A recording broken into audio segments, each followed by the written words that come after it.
Hello, welcome back to my another video. इस वीडियो में मैं आपको यूरोपास सीवी बनाना सिखाऊंगी। जो स्कॉलरशिप जब हम अप्लाई कर रहे होते हैं किसी भी स्कॉलरशिप के लिए तो उसके लिए बहुत ज़रूरी है। चलिए अपनी वीडियो को अब स्टार्ट करते हैं। ये हमने जब लिंक ओपन करना है, ये हो गया ओपन। अब हमने सबसे पहले आपने ऊपर जो पिक्चर लगानी है वो आपकी प्रोफेशनल पिक्चर होनी चाहिए। फिर आपने name, last name, about me, ये आपने फ़िलहाल छोड़ देना है। जब आप कंप्लीट सीवी बना लेंगे तो आपने फिर चैट जीपीटी को कहना है कि हमें अबाउट मी लिख के दो, तो वो आपको लिख देगा। ठीक है, इसलिए आपको स्किप करके बाकी सारी चीज़ें हम फिल कर लेते हैं। इसमें आपने अपना ईमेल एड्रेस लिखना है और जस्ट आपने वेबसाइट पे अपनी लिंक्डइन का एड्रेस, लिंक्डइन की जो हमारे पास होता है, लिंक्डइन का जो होता है ना लिंक, वो आपने कॉपी करके इधर पेस्ट कर देना है। ठीक है, इसके अलावा आपने ये जो सारा है सोशल मीडिया वगैरह, फ़ोन नंबर, ये कुछ भी ऐड नहीं करना। नेक्स्ट हमारे पास होता है इसका work experience. Work experience, suppose मैं फार्मासिस्ट हूँ तो मैंने फार्मासिस्ट लिखा। सिटी आप लिख भी सकते हैं, स्किप भी कर सकते हैं। तो अगर आप अप्लाई बाहर के लिए कर रहे हैं स्कॉलरशिप के लिए तो आप ये स्किप कर दें तो ज़्यादा बेहतर है। ठीक है, मैंने लिख दिया क्योंकि मैं वैसे ही आपको बताने के लिए कि हम इस पर भी लिख सकते हैं। एक्सपीरियंस के बाद कुछ लोग जो इंटर्नशिप्स होती हैं उनको भी एक्सपीरियंस में लिख देते हैं, लेकिन इस आपने ऐसा बिल्कुल भी नहीं करना। आपने इंटर्नशिप्स को सबसे लास्ट पे लिखना है। एजुकेशन एंड ट्रेनिंग, जैसे मैंने फॉर्म डी किया हुआ है तो मैंने वो लिख दिया, और इसमें आपने डॉक्टर ऑफ फार्मेसी के बाद मैंने फिर यहाँ पे आप CGPA भी लिख सकते हैं। नेक्स्ट हमारे पास आ जाता है स्किल्स। जो मेन चीज़ है स्किल्स हैं। अगर मैं बायोलॉजी के लिए अप्लाई कर रही हूँ तो मैंने जो सारी स्किल्स हैं वो अपनी इसमें ऐड कर देनी है। जैसे प्रिडिक्टिंग मॉडलिंग है, टिश्यू कल्चर है, ये सारी स्किल्स आपने कोई 10 को स्किल्स इसमें मस्ट ऐड करनी है। स्किल्स ऐड करने के बाद नेक्स्ट आप लैंग्वेज स्किल्स ऐड कर सकते हैं अगर आपने आइट्स किया हुआ है। अगर नहीं किया हुआ तो आपने उसको स्किप करना है।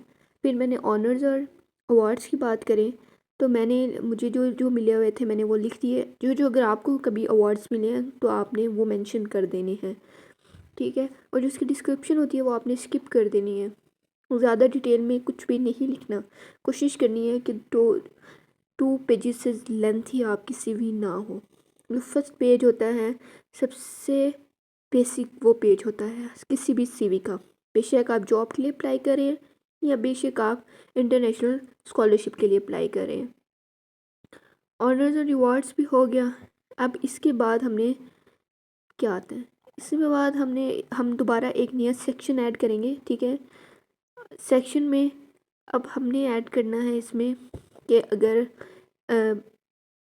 हमारे पास कोई भी मेंबरशिप है, मेरे पास पाकिस्तान एसोसिएशन जो मेंबरशिप है वो मैंने लिख दी, फार्मासिस्ट की एसोसिएशन मेंबरशिप है वो लिखी। अगर आप कभी यूनिवर्सिटी में किसी सोसाइटी का पार्ट रहे हैं तो आपने वो मेंशन कर देना है कि मैं इस चीज़ का मेंबर रहा हूँ। अगर आप किसी इंटरनेशनल जो सेमिनार्स हैं उनके मेंबर हैं तो आपने वो मस्ट ऐड करने हैं, क्योंकि जो बाहर के प्रोफेसर होते हैं वो इन चीज़ों को लाजमी देखते हैं, आपकी स्किल्स को, आपकी मेंबरशिप्स को और आपकी एजुकेशन एंड ट्रेनिंग्स को। एजुकेशन और ट्रेनिंग में आप अपने प्रोजेक्ट्स भी ऐड कर सकते हैं। नेक्स्ट हमने ऐड करना है मेंबरशिप के बाद सर्टिफिकेट्स, कॉन्फ्रेंसेस। जो कॉन्फ्रेंसेस है मैंने काफ़ी ज़्यादा अटेंड की हुई हैं तो मैंने कुछ 10-20 सर्टिफिकेट बन जाते हैं, वो आपने ऐड कर देने हैं। ठीक है, आप उनके नेम भी लिख सकते हैं या आपको जिधर से मिले हैं, मतलब कि अगर मुझे तो यूनिवर्सिटी या फैसलाबाद से मिले हैं तो मैंने वो नेम ऐड कर दिया। That's it. अगर आपने कोई ऑनलाइन वेबिनार्स अटेंड किए हैं तो आपने वो भी मेंशन करने हैं। ठीक है, वेबिनार के सर्टिफिकेट्स ऐड करने के बाद अगर आपने ऑनलाइन कोर्सेज़ किए हैं तो फिर आपने वो ऐड करने हैं। अब ऑनलाइन कोर्सेज़ में मैंने किए हुए थे तो मैंने 3-4 कोर्स ऑनलाइन किए हुए हैं। आप भी फ्री में ऑनलाइन कोर्सेज़ किया करें। ठीक है, ये बहुत अच्छी बात है कि आप के पास काफ़ी ज़्यादा सर्टिफिकेट्स होंगे तो उससे आपकी सीवी बूस्ट अप होती है।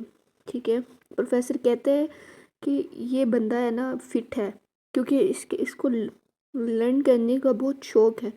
तो आप وہ فری میں ہوتے ہیں تو آپ لازمی ان سب سیمینارز کو اٹینڈ کرنے کی کوشش کیا کریں، ٹھیک ہے۔ اب ہم نے آن لائن کورسز بھی کر لیا، اب ریکمنڈیشنز کی بات کرنی ہے ہم نے، ٹھیک ہے۔ لینگویج سکلز تو آپ نے نہیں ہے، وہ اگر ایڈس ہے تو ایڈ کرنی ہے، ادروائز نہیں۔ اب ریکمنڈیشن لیٹر آپ نے اپنی یونیورسٹی سے کہ پروفیسر سے یا ڈین سے بنوا لینا ہے، جیسے ہم نے بھی بنوایا تھا تو آپ بھی لازمی بنوا کے رکھیں۔ گریجویٹ ہوتے ہی آپ recommendation letter, English proficiency certificate, یہ ساری چیزیں لے لیا کریں، یونیورسٹی والوں سے بنوا لیا کریں، ٹھیک ہے۔ اس کے علاوہ ہم نے یہ لکھ دیا، جو ڈسکرپشن میں آپ نے یہیں پہ لکھنا ہے، ای میل لکھنی ہے پروفیسر کی کہ کیا ای میل ہے، ڈسکرپشن میں جو نیچے والی ہے وہ آپ نے اسکپ کر دینی ہے۔ پھر ہمارے پاس آ جاتا ہے پبلیکیشنز، اگر آپ کے پاس کوئی پبلیکیشنز ہیں تو آپ وہ ایڈ کریں، نہیں ہیں تو بھی ٹھیک ہے، کیونکہ موسٹلی جو بیچلرس کے اسٹوڈنٹس ہوتے ہیں ان کے پاس پبلیکیشنز نہیں ہوتی تو وہ لوگ ایڈ نہیں کرتے۔ آپ ریکمنڈیشن سے پہلے اپنی انٹرنشپ بھی ایڈ کر سکتے ہیں، لیکن آپ نے وہ ریکمنڈیشن سے پہلے ایڈ کرنی ہے۔ شروع میں آپ نے اپنی انٹرنشپ کو کئی بھی نہیں، کیونکہ انہوں نے نہیں دیکھنا کہ آپ نے کتنی انٹرنشپس کی ہیں۔ پروفیسرز آپ کی سکلز دیکھتے ہیں، آپ کا ممبرشپ دیکھتی ہیں اور آپ کے کورسز وغیرہ دیکھتی ہیں، اور جو آپ نے فارم ڈی میں پروجیکٹس کیے وہ آپ نے مینشن کرنے، اور ہر چیز آپ نے جو آپ مینشن کریں گے اس کا آپ کے پاس پروف ہونا چاہیے، کیونکہ اکثر پروفیسر آپ سے پروف مانگ بھی لیتے ہیں۔ میں اس کو اب انٹر کرنے کی کوشش کر رہی ہوں، نہیں ہو رہا کیونکہ میں نے کافی چیزیں ایڈ نہیں کی تو اس وجہ سے اب یہ سیو نہیں ہوگی۔ پھر آپ نے سلیکٹ کر ٹیمپلیٹ کر لینا ہے، اس کا لوگو ہٹا دینا ہے اور آپ کا وہ ڈاؤن لوڈ پہ جائیں گے تو وہ سیو ہو جائے گا۔ یہ ویڈیو میں نے سیل فون پہ اس لیے بنائی ہے کیونکہ کچھ اسٹوڈنٹس ہوتے ہیں ان کے پاس لیپ ٹاپ نہیں ہوتا تو وہ کہتے ہیں کہ ہم اپلائی نہیں کر سکتے کہ ہمارا سی وی نہیں ہے، تو آپ کسی کو پے نہ کریں، اب خود سی وی بنائیں، ٹھیک ہے۔ موبائل پہ بھی آپ لیپ ٹاپ چلا سکتے ہیں، میں نے آپ کو طریقہ بتا دیا ہے، آپ اب سی وی بنائیں، اپلائی کریں۔ Best of luck to all of you.